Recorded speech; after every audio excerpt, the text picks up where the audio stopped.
Hola, soy Beatriz del Ministerio Sembrando en Buena Tierra y te doy la bienvenida a este espacio donde estudiamos la palabra de Dios. Si esta es la primera vez que te conectas, pausa este video y suscríbete al canal y busca el video número 1 y empieza tú a leer la palabra de Dios desde Génesis 1, desde el principio, y en poco tiempo te habrás leído la Biblia completa. En el capítulo anterior leímos sobre la separación de Jacob y Labán. Leímos que Jacob, cansado de servir a Labán después de 20 años de servicio, se regresa a la casa de su padre en Canaán. Antes de salir, Dios lo bendijo multiplicando su ganado y le habló en visión diciéndole a Jacob que ya estaba bueno. Le dijo: coge tus cosas y devuélvete a la casa de tu padre Isaac, que yo te cuidaré, yo te guiaré y te bendeciré. Hoy vamos a estudiar capítulo 32 de Génesis. Este capítulo es especialmente importante en la vida de Jacob, ya que marcaría un momento culminante entre Dios y él. Hasta ahora, Jacob sabía del Dios de su padre Isaac y de su abuelo Abraham. Dios le había guiado en sueños, probando que él, el Dios creador, omnipotente y único, existía, y Jacob creía en este Dios. Pero creer y confiar no es lo mismo. Por ejemplo, yo puedo creer en María Cristina del Pino, que es una trapecista famosa, muy conocida mundialmente. Ella es la trapecista más astuta, preparada para volar por los aires en columpios o caminar en cuerdas en alturas, y yo puedo creer que es la mejor y la única trapecista capaz de hacer ciertas hazañas. Ahora, si me preguntan si ella me cargare en su espalda y me subiese con ella al columpio o a la cuerda, yo no lo haría. ¿Por qué? Porque yo creo que ella es astuta, yo creo que ella es hábil, pero yo no confío en ella. Creer es algo dado por cierto, sin conocerlo de forma directa y sin aún haberlo probado. Confiar es encargar o ponerse al cuidado de alguien totalmente. Jacob creía en Dios, pero aún no confiaba en Dios. De igual manera, hay muchos cristianos que creen en Dios, pero aún viven su propia vida, son autosuficientes y se preocupan por hacer riquezas para el futuro o en planear lo que van a hacer, lo que van a decir, en qué pasos tomar, que no confían en que Dios es su proveedor y su protector. Hay quienes dicen que creen en Dios, pero les rezan al Juan de los Palotes para que lo proteja. O tienen la imagen del San Sancocho en su casa para que proteja a sus hijos, le bendiga su casa. Si confías en Dios, ¿por qué oras a alguien más o a algo más si Dios es suficiente? ¿No crees que Dios es completo y que lo puede todo? Vamos al capítulo 32.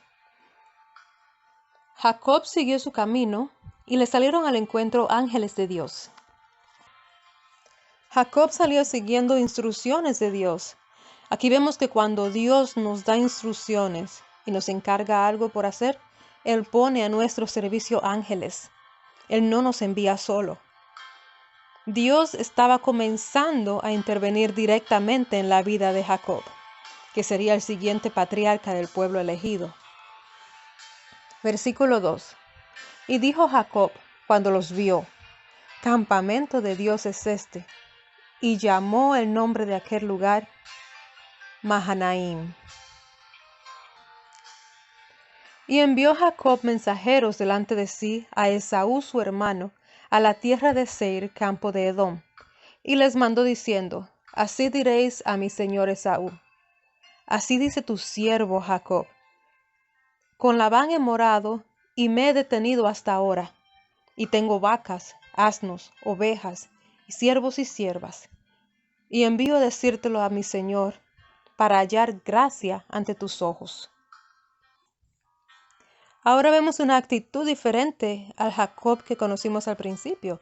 Parece que los 20 años de proceso que tuvo en la casa de Labán le hicieron reconocer varios errores en su vida. Ahora le dice Señor a su hermano mayor y se refiere a sí mismo como el siervo, o sea, poniéndose al servicio de Esaú. Ya no es el manipulador que vimos al principio, que se adueñó de la primogenitura a la fuerza. Ahora es diferente. Versículo 6.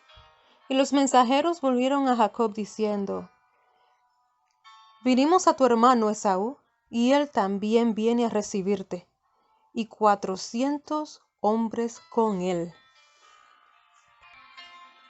Esaú venía a su encuentro con 400 hombres, seguro que los dos tenían miedo de ambos. Esaú no sabía con qué intención venía su hermano Jacob. No sabía si volvía con los mismos propósitos de adueñarse de la primogenitura y de quitarle toda la heredad.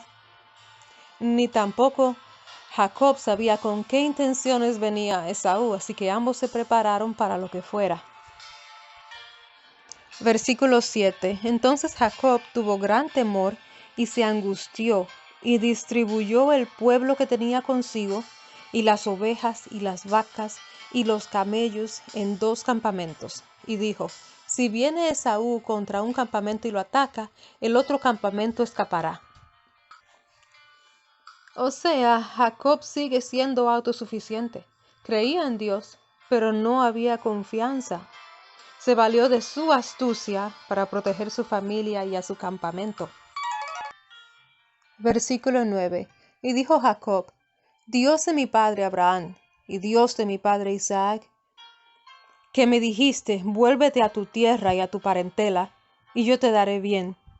Menor soy que todas las misericordias y que toda la verdad que has usado para con tu siervo, pues con mi cayado pasé este Jordán, y ahora estoy sobre 2 campamentos. Líbrame ahora de la mano de mi hermano, de la mano de Esaú, porque le temo. No venga acaso y me hiera la madre con los hijos.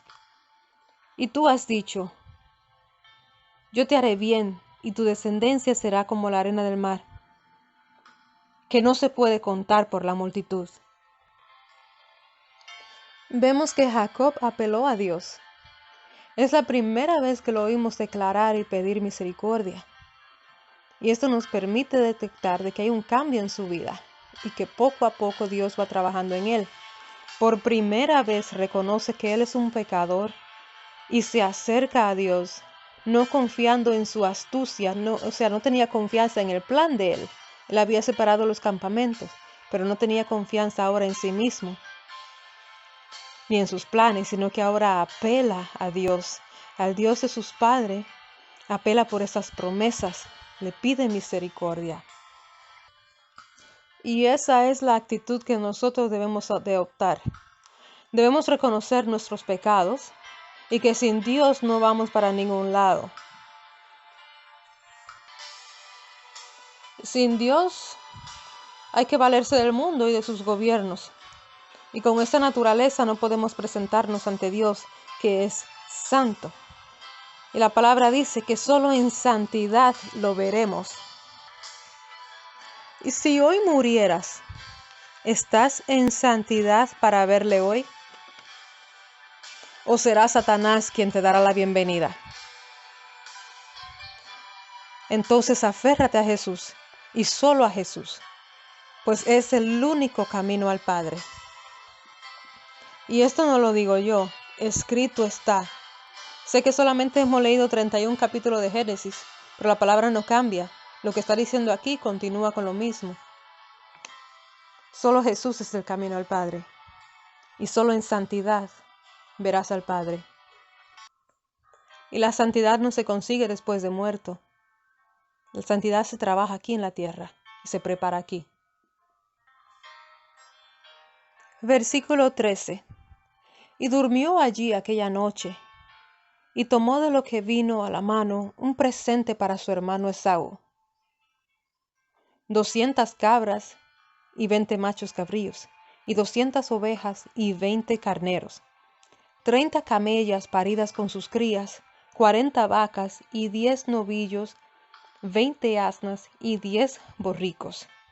Y los entregó a sus siervos, cada manada de por sí, y dijo a sus siervos: pasad delante de mí, y poner espacio entre manada y manada. Y mandó al primero diciendo: si Esaú mi hermano te encontrare y te preguntare diciendo: ¿de quién eres? ¿Y a dónde vas? ¿Y para quién es esto que llevas delante de ti? Entonces dirás: es un presente de tu siervo Jacob, que envía a mi señor Esaú, y he aquí, también él viene tras nosotros. Mandó también al segundo y al tercer siervo, y a todos los que iban tras aquellas manadas, diciendo: conforme a esto hablaréis a Esaú cuando lo hallaréis. Y diréis también: he aquí tu siervo Jacob viene tras nosotros, porque dijo: apaciguaré su ira con el presente que va delante de mí, y después veré su rostro, quizás le seré acepto. Pasó pues el presente delante de él, y él durmió aquella noche en el campamento. Esas son las tácticas de Jacob para mostrar a Esaú que venía en son de paz y de servicio como su hermano menor, dejándole saber a Esaú de que lo que pasó en el pasado ya estaba en el pasado y que un nuevo Jacob se acercaba. Ahora los versículos 22 y 32 tienen un título que dice: Jacob lucha con el ángel en Peniel. Y se levantó aquella noche, y tomó sus 2 mujeres, y sus 2 siervas, y sus 11 hijos, y pasó el vado de Jabot. Los tomó, pues, e hizo pasar el arroyo a ellos, y a todo lo que tenía. Así se quedó Jacob solo, y luchó con él un varón hasta que rayaba el alba. O sea, Jacob se quedó solo, hizo que todos cruzaran el arroyo, el río, y que estuvieran del otro lado, y se quedó él solo en ese lado del arroyo, por si acaso Esaú llegaba y lo encontrara a él solo, y así no atacara a su familia. Pero pasó que al él estar solo, vino a él un individuo, un personaje, al que seguro él confundió con uno de los hombres o mensajeros de Esaú. Así como Jacob enviaba espías, mensajeros, a que observaran a Esaú y que volvieran a contarle lo que se aproximaba, seguramente que él se enfrentó a este personaje pensando que era alguien de parte de Esaú. Versículo 25. Y cuando el varón vio que no podía con él, tocó en el sitio del encaje de su muslo, y se descoyuntó el muslo de Jacob mientras con él luchaba. Y dijo: déjame, porque ya raya el alba. Y Jacob le respondió: no te dejaré si no me bendices. Y el varón le dijo: ¿cuál es tu nombre? Y él respondió: Jacob. Y el varón le dijo: no se dirá más tu nombre Jacob, sino Israel, porque has luchado con Dios y con los hombres y has vencido. Entonces Jacob le preguntó y dijo: declárame tu nombre ahora. Y el varón respondió: ¿por qué me preguntas mi nombre? Y lo bendijo allí. Y llamó Jacob el nombre de aquel lugar Peniel, porque dijo: vi a Dios cara a cara, y fue librada mi alma. Y cuando había pasado Peniel, le salió el sol, y cojeaba de su cadera. Por eso no comen los hijos de Israel hasta hoy en día el tendón que se contrajo, al cual está en el encaje del muslo, porque tocó a Jacob este sitio de su muslo, en el tendón que se contrajo. Bueno, el ángel luchó con Jacob, pero no porque quería contienda, ni discusión, ni violencia, sino que era un símbolo de la vida de Jacob. Jacob, siempre afanándose y luchando por sus propios medios y fuerzas para obtener las promesas de Dios, el ángel le mostró que no se obtienen las promesas luchando y resistiendo, sino cediendo, rindiéndose y aferrándose a Él. Y este ángel, que no era nada más y nada menos que Jesús, antes de su encarnación, le mostró a Jacob que la rendición es necesaria y la rendición a la confianza. Y vemos también de que Jacob reconoció que este personaje no era humano. Reconoció que venía de Dios y le pidió que lo bendijera. Y aún así no se rendía Jacob, pidiendo que lo bendijera, y seguía luchando con el ángel. Y el ángel, al ver que ya iba a amanecer, le disloca el muslo a Jacob, y así obtiene su rendición. Y no hasta que Jacob se rindió, no le llegó su bendición. Cuando Jacob cayó, entonces el ángel lo bendijo. Lo bendice y le cambia su nombre. Jacob significaba engañador, usurpador, y ahora le llama Israel, que será el nombre que llevaría el pueblo de Dios, el pueblo elegido. Dios le cambió el nombre a los 3 patriarcas. Bueno, les dio nombre a los 3 patriarcas, a los 3 elegidos. Abraham le cambió el nombre a Abraham. A Isaac le puso el nombre desde que estaba en el vientre de su madre. Y a Jacob se lo cambió a Israel.